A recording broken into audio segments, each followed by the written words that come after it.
आज के वीडियो में हम जानेंगे कि प्रेगनेंसी अगर किसी महिला को कंसीव नहीं हो रही है तो घर बैठे किन चीज़ों को ध्यान में रखते हुए, किन चीज़ों की जांच करते हुए वो सेल्फ यानी अपने आप से ही घर पे ये जान सकती हैं कि प्रेगनेंसी रुकने में कहाँ पे रुकावट आ रही है।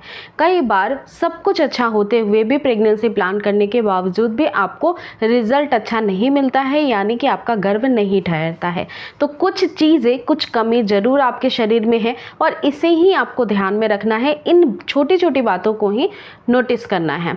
तो सबसे पहले ज़रूरी बात होती है कि अगर किसी महिला को प्रेगनेंसी नहीं रुकती है तो उनके पीरियड्स का साइकिल कितना है, क्या है, इनरेगुलर तो नहीं है, डिस्टर्ब तो नहीं है, हेल्दी है भी या नहीं है, या फिर अनहेल्दी है।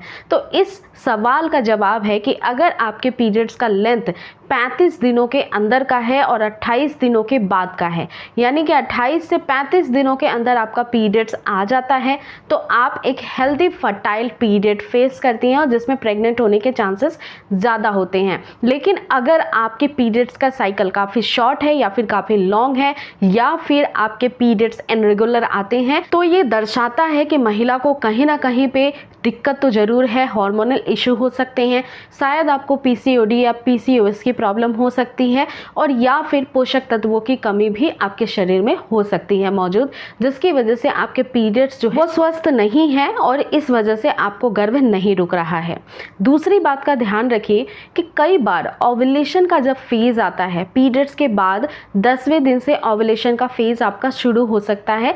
इस ओव्यूलेशन के फेज़ के दौरान किसी भी महिला के शरीर से अंडा रिलीज होता है, यानी अंडा निकलता है अंडाशय से और फिर आपको गर्भधारण होता है। जब एक महिला के शरीर से अंडा बाहर निकलता है, इसे ओव्यूलेशन कहते हैं। ओव्यूलेशन के महत्वपूर्ण लक्षण होते हैं और इनमें से सबसे महत्वपूर्ण लक्षण होता है डिस्चार्ज। तो किसी भी महिला को एक तरल डिस्चार्ज और एक ऐसा डिस्चार्ज जो कि अंडे के सफ़ेद भाग के जैसा दिखाई देता हो, जो स्ट्रेच करने पे स्ट्रेच भी होता हो और उसमें कोई रंग ना हो, कोई गंध ना हो, तो ये जो डिस्चार्ज होता है ये ओव्यूलेशन का डिस्चार्ज होता है। इस डिस्चार्ज के आने के वक्त आपको हल्की सी दर्द नाभि के नीचे होती है, क्योंकि आपके नाभि के नीचे ही आपका गर्भाशय होता है और अंडाशय होता है। तो जब अंडा निकलता है वो फ्लोपियन ट्यूब में आता है, फिर थोड़ा क्रैम्प भी महसूस होता है। तो अगर पीरियड्स के 10वें दिन के बाद किसी भी दिन आपको ऐसा फील हो रहा है, और ये मिड पार्ट ऑफ पीरियड्स में ज़्यादातर देखा जाता है, जैसे कि पीरियड्स के 10वें दिन से कभी भी शुरू होकर पीरियड्स के 10वें दिन के बाद का आगे का 10वां दिन जो होता है इस बीच में दिखाई देता है। तो ये बात ध्यान में रखिए। अगर आपके इस सवाल का जवाब हाँ है तो फिर आप गर्भधारण कर सकती हैं, और अगर नहीं तो फिर हो सकता है कि आपका ओव्यूलेशन सही से नहीं होता है। कई बार ओव्यूलेशन सही से ना हो पाने का रीज़न होता है कि आपके शरीर में पर्याप्त पोषक तत्व नहीं होते हैं। जैसा कि मैंने फर्स्ट रीज़न बताया कि पीरियड्स अनियमित होते हैं, तो ऐसी कंडीशन में भी अच्छा एग नहीं बन पाता है। तीसरी बात का ध्यान रखें, जब भी रिलेशन बनाती हैं तो क्या आपको बहुत पेन होता है, ड्राइनेस से फील होती है, या खुजली होती है, जलन होता है। तो ये सारी ही चीज़ें कई बार इन्फेक्शन की वजह से हो सकते हैं। अगर किसी भी महिला को निचले अंगों में इन्फेक्शन हो गया है, जनरली ये इन्फेक्शन जो है साफ़ सफाई ना रखने की वजह से, या फिर आफ्टर रिलेशनशिप आपने साफ़ सफाई ठीक से नहीं रखी है, जिसके कारण हो सकता है इस इन्फेक्शन या यूटीआई इन्फेक्शन काफ़ी कॉमन इन्फेक्शंस है जो कि महिलाओं को प्राइवेट पार्ट में होता है और जिसकी वजह से गर्भधारण करने में दिक्कत आती है। कई बार गर्भधारण हो भी जाता है तो गर्भ फिर खराब भी हो सकता है, मिसकैरेज के भी ये कारण बन जाते हैं। तो इन्फेक्शन से इस वजह से बचाव करना ज़रूरी है। आपको साफ़ सफाई, हाइजीन का ख्याल रखना ज़रूरी है। आफ्टर रिलेशनशिप आपको अच्छे से साफ़ सफाई का ध्यान रखना बेहद ज़रूरी है, और इसके लिए आपकी इम्यून सिस्टम भी अच्छी होनी चाहिए। कोई भी महिला की प्रतिरोधक क्षमता बहुत कम होती है तो इन्फेक्शन जल्दी हो जाते हैं प्राइवेट पार्ट के। तो इसके लिए आपको जो खट्टे साइट्रिक फ्रूट्स होते हैं वो खाने चाहिए, और इसके अलावा दही का सेवन करना चाहिए, छाछ का सेवन करना चाहिए, क्योंकि जो भी खटाई वाली चीज़ें होती हैं वो आपके शरीर के रोग प्रतिरोधक क्षमता को बढ़ा देती हैं। इसके अलावा चौथी बात का ध्यान रखिए, कई बार महिलाओं को बहुत स्ट्रेस होता है और ये स्ट्रेस आपके हार्मोन को बिगाड़ता है। जनरली कुछ हार्मोन्स प्रेगनेंसी के लिए बहुत इंपॉर्टेंट होते हैं, जैसे प्रोजेस्टेरोन और एस्ट्रोजन हार्मोन, और ये हार्मोन जो है वो महिला के पीरियड साइकिल के अंदर हाई होते हैं, लो होते हैं, और जिसकी वजह से एग अच्छा बनता है, समय पे निकलता है, ओवुलेशन ठीक से होता है। किसी भी महिला का अगर स्ट्रेस लेवल बढ़ता है तो ये हार्मोन्स की जो स्थिति होती है वो बिल्कुल गड़बड़ा जाती है।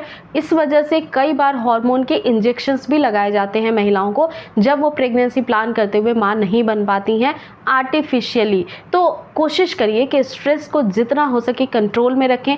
जितना स्ट्रेस फ्री रहेंगे, प्रेगनेंसी प्लान करेंगे, उतना ही बेस्ट रिजल्ट आपको मिलेगा। अगर बहुत एक माँ टेंशन में रहती है, प्रेगनेंसी कंसीव होती है, तो बच्चा भी कहीं ना कहीं परेशान होता है और बर्थ के बाद भी उसका दिमाग वैसा ही टेंशन वाला ही रहता है। तो इस वजह से प्रेग्नेंट माँ या फिर प्रेगनेंसी प्लान कर रही महिला को स्ट्रेस फ्री रहना इम्पॉर्टेंट है।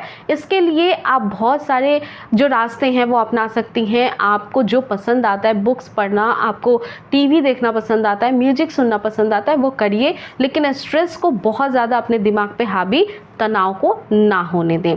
पांचवा और सबसे महत्वपूर्ण कारण ये भी हो सकता है कि कई बार आफ्टर मैरिज जैसे ही आप रिलेशन बनाना शुरू करते हैं, आपकी लाइफ स्टाइल बदलती है, वैसे ही कई बार कई सारी महिलाओं का वजन बहुत तेज़ी से बढ़ जाता है, या कई बार कई सारी महिलाओं का वजन बहुत तेज़ी से घट भी जाता है। ये हार्मोनल चेंजेस की वजह से भी हो सकता है। पीसीओडी में ऐसा होता है आमतौर पे।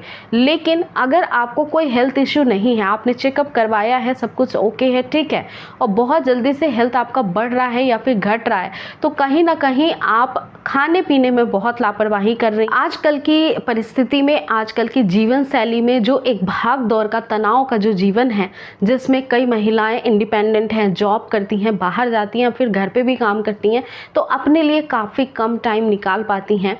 तो कोशिश करिए कि आप जो भी टाइम निकाल पाते हैं उसमें अपना जो खाना आप खाती हैं उसका एक बैलेंस डाइट हो। सारे ही प्रकार के अनाज, गेहूं चावल को छोड़ के और भी जितने भी अनाज होते हैं, रागी है या फिर मक्के का आटा है, इस तरह की रोटियों को शामिल करिए। दही का सेवन करना डेली बहुत ज़रूरी है, दूध का सेवन करना ज़रूरी है। आपको 1 कटोरी दाल और 1 कटोरी सब्ज़ी ज़रूर खाना चाहिए, सलाद को खाना चाहिए, और डेली सीजनल फ्रूट एक टाइम ज़रूर लेना चाहिए। ये एक बैलेंस डाइट होता है। इससे ना बहुत ज़्यादा वज़न बढ़ता है ना घटता है, कंट्रोल्ड में रहता है। तो कोशिश करिए फ्रेंड्स कि ये सारे ही नियम, ये सारे ही टिप्स आपको अपना लेने हैं, और फिर आपकी प्रेगनेंसी बहुत जल्दी आसानी से कंसीव हो जाएगी। क्योंकि ये सारी ही एबनॉर्मलिटी की वजह से कहीं ना कहीं महिला सफ़र करती है और प्रेगनेंसी कंसीव करने में दिक्कत आती है। तो आई होप फ्रेंड्स कि ये टिप्स आप पे ज़रूर वर्क करेंगे। बाय द वे, मेरे चैनल पे कई सारे ऐसे वीडियोज़ हैं जिनमें कहीं ना कहीं घरेलू सुझाव के द्वारा आपके फर्टिलिटी को बढ़ाने का तरीका बताया गया है, तो आप उन वीडियोज़ को भी देख सकते हैं। तो आज की वीडियो यहीं तक थी। अब तक चैनल पे आप नए हैं, मेक श्योर सब्सक्राइब नहीं किया तो ज़रूर कर लीजिएगा, और इस वीडियो को ज़्यादा से ज़्यादा शेयर और लाइक भी करना ना भूलें। तो मिलते हैं फिर अगली वीडियो के साथ। Thank you.